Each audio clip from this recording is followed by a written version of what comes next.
won't you, won't you join the dance? Curiouser and curiouser.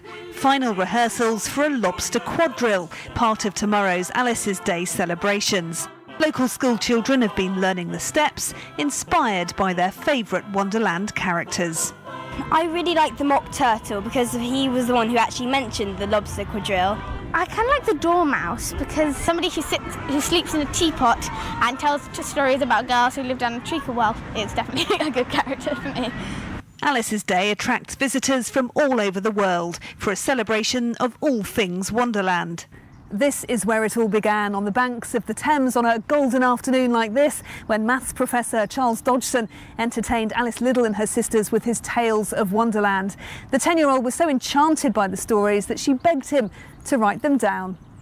And so he did, under the pen name of Lewis Carroll. And 150 years on, the books are still as popular as ever. There's lots of people who haven't actually read the book, but because of those adaptations and because of the enduring nature of the characters, they feel they know the book. It's kind of entered, I think, public consciousness in a funny kind of way. The Oxford professor used his surroundings and the people he knew as inspirations, not least himself. Now, Charles Dodgson had a stutter, so he was unable to say his last name. He'd say Charles Dodgson. So his friends used to call him Dodo Dodgson. So as a nod to that, he put himself as the dodo in the books. There are nods to Lewis Carroll's masterpiece everywhere. At the Bodleian Library, first editions with Tenniel's famous pictures. But Salvador Dali too was inspired by the surrealism.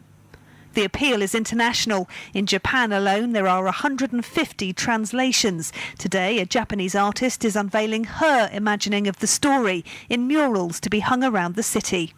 Story is very popular in Japan, so many people Alice in Wonderland. I want to draw the real Alice. And the real Alice is very different to the familiar image of a blonde girl with a hairband. Her actual grave at Lyndhurst in Hampshire has become a place of pilgrimage for Carroll fans. But this weekend her legacy lives on, immortalised and celebrated by a new generation. Rachel Hepworth, ITV News in Oxford.